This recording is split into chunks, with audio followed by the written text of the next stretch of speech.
Hi అండి, అందరికీ నమస్కారం. వారాహి నవరాత్రులు ఈరోజు రెండవ రోజు అమ్మవారిని పూజించుకోవడం. వారాహి నవరాత్రుల పూజ అయితే నేను చేయట్లేదండి, మళ్ళీ దయచేసి ఆ విధంగా అనుకున్నారు. కానీ నేను ప్రతిరోజు అమ్మవారికి నాకు తోచినంత వీలైనంత వరకు పూజ చేస్తూ ఉంటాను. కనీసం ఆమె పైన భక్తి అనేది ఒక హాఫ్ అన్ అవర్ని కేటాయించుకుంటా ప్రతిరోజు. అంతవరకేనండి. ఇంకా నేను ఎలాంటి నవరాత్రులు కానీ ఇప్పుడు అమ్మవారి నవరాత్రులు కానీ చేయడం లేదు. కాకపోతే అమ్మల కన్నమ్మ మహాలలిత త్రిపుర సుందరి తల్లి పక్కన ఈ తల్లిని కూడా ఈ 9 రోజులు పూజించుకుంటే మంచే జరుగుతుంది కదా, మంచిని కోరుకుంటే అనే ఉద్దేశంతో ఆ తల్లి సైన్య అధ్యక్షురాలు కాబట్టి ఆమె పక్కన ఈ తల్లిని ఫోటోని పెట్టడం జరిగింది. ఇక మా అమ్మల గన్నమ్మ మహాలలిత త్రిపుర సుందరి తల్లిని అడిగానండి. తల్లి వారాయి దేవి, వారాయి అమ్మ తల్లి గురించి చెప్పు తల్లి. అందరూ శత్రుశేషాలు లేకుండా ఉండాలంటే వారాహి పూజ చెయ్యండి. రుణ బాధలు ఎక్కువైతే వారాయి అమ్మను పూజించండి అని అంటున్నారు తల్లి.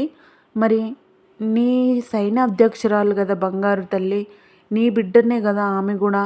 మరి ఆ తల్లిని పూజిస్తే శత్రుశేషం లేకుండా చేస్తుందా తల్లి? ఇది ఎంతవరకు వాస్తవం అని అడిగానండి అమ్మను. అప్పుడు అమ్మ, చిట్టి తల్లి ఎంత మంచి క్వశ్చన్ అడిగావని సమాధానం చెప్పిందండి. అసలు శత్రుశేషం అంటే మనుషులను చంపేంత శక్తి ఆ తల్లి మనకి ఇవ్వదమ్మా. ఆ తల్లి మనము పాజిటివ్ వైబ్రేషన్తో మాత్రమే కొలుచుకోవాలి. ఇప్పుడు ఎదుటి వాళ్ళకు కూడా మనం శత్రువులం అవుతాం కదా, మనకు శత్రువులు ఉన్నప్పుడు మనం వాళ్ళకి శత్రువులమే అవుతాం కదా. మరి వాళ్ళు కూడా వారాయి పూజ చేస్తే అప్పుడు మనం లేకుండా ఉంటామా? మనం పూజ చేస్తే వాళ్ళు లేకుండా ఉంటారా? ఒక్కసారి ఆలోచించండి అని అమ్మ చెప్పిందండి. అరే కరెక్టే కదా. మరి మనం ఎవరినైతే శత్రువులను చంపంత రాక్షసతత్వంతో మనము ఇప్పుడు నేర్చుకోవాలా? శత్రువులను హరించంత అది మన పిల్లలకు మనం నేర్పించాలా? ఆ తల్లి ఓన్లీ శత్రువులను హరిస్తుందా? ఆ బంగారు తల్లి శత్రువుల మనసు కరిగేటట్టు, శత్రువుల మనసును కూడా వాళ్ళని శాంతి స్వరూపంగా మార్చు తల్లి. నాకు ఎలాంటి శత్రువులు ఎవ్వరూ లేరు అని అమ్మను వేడుకోవాలి. కానీ శత్రుశేషమే లేకుండా చెయ్యి తల్లి అని వేడుకోవద్దని అమ్మ చాలా చక్కగా వివరించిందండి. మన సనాతన ధర్మంలో చాలా ఈ విధంగా ఈ పూజ చేసే ఈ తల్లిని పూజించండి, ఈ పూజకు ఈ తల్లి, ఈ పూజకు ఈ తల్లి అని విడివిడిగా వివరిస్తారు. కానీ మొత్తం కలిపి మొత్తం మళ్ళీ సూక్ష్మీకరిస్తే మొత్తం శక్తి అనే ఒక పదం మాత్రమే మనకు దొరుకుతుందండి. ఆ శక్తికి మారు పేరే మళ్ళీ అమ్మ. ఆ తల్లి ఎవరిని నాశనం చెయ్యదు, ఎవరిని హరించేయదు. ప్రతి ఒక్కరికి, మనకి మానవ రూపంలో ఉన్న ప్రతి జీవికి తల్లిని వేడుకునే హక్కు ఉంది. అదేవిధంగా ఆ తల్లికి కూడా ప్రతి ఒక్కరిని రక్షించే హక్కు ఉంటుంది. కాబట్టి శత్రువులు మనకి ఎందుకు అవుతున్నారని అది ఆలోచన చేసుకోవాలి. శత్రువుల స్థానం గెలిచేటట్టు మనం మార్చుకోవాలి, వాళ్ళను మార్చుకోవాలి. అంతేగాని శత్రువులను హరించేంత రాక్షసతత్వంతో అమ్మను పూజ చేయకూడదు.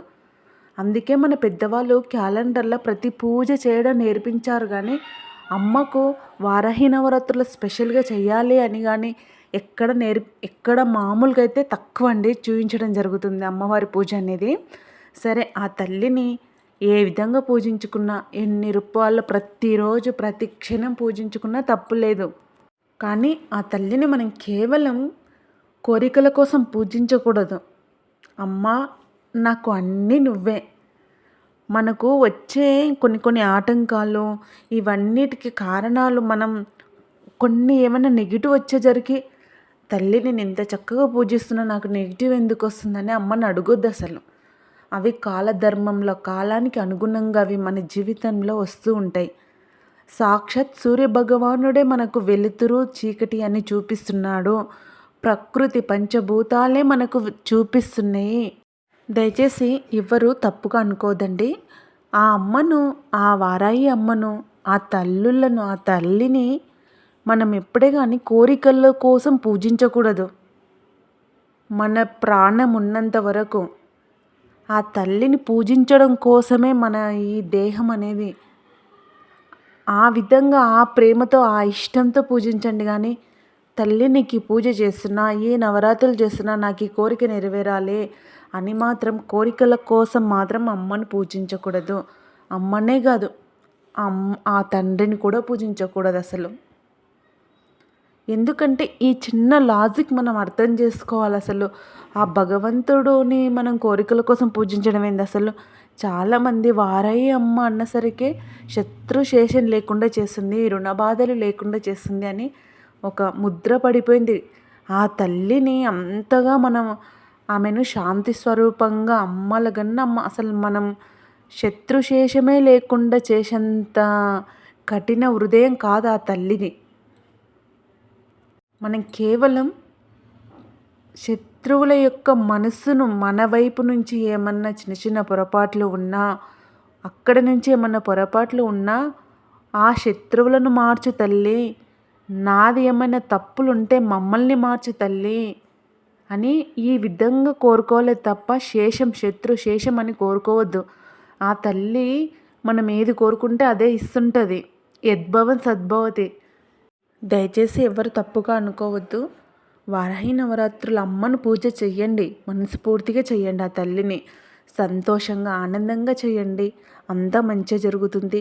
కానీ మళ్ళీ మీరు పూజ చేసుకుంటూ ఏదో ఒక చిన్న లోపం వచ్చి ఈ లోపం వల్ల మళ్ళీ ఏం జరుగుతుందో అని మైండ్ నెగిటివ్ పెట్టుకోకండి.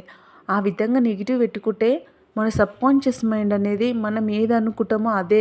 నువ్వు నెగిటివ్ ఇస్తే నెగిటివే తీసుకుంటుంది, పాజిటివ్ ఇస్తే పాజిటివ్ తీసుకుంటుంది. ఇది గమనించగలరు. ఎందుకంటే ఆ సబ్కాన్షియస్ మైండ్లో అమ్ముంది. ఇప్పుడు వారాయి అమ్ముంది. ఆ తల్లికి ఇప్పుడు మనం మంచిగా జరగాలని కోరుకుంటే మంచే. అసలు ఒక్క నెగిటివ్ ఆలోచనతో మీరున్నా ఆ తల్లికి చర్యకు ప్రతిచర్య ఆ తల్లి అదే స్వీకరిస్తుంది. కాబట్టి మీరు ఎలాంటి కల్మషం లేకుండా, ఎలాంటి అపోహలు మూఢనమ్మకాలకు పోకుండా ధైర్యంగా చేయగలిగితే చేయండి. అమ్మో మేము చెయ్యం భయమవుతుందా, వద్దు, ఆ తల్లిని చక్కగా వేడుకోండి.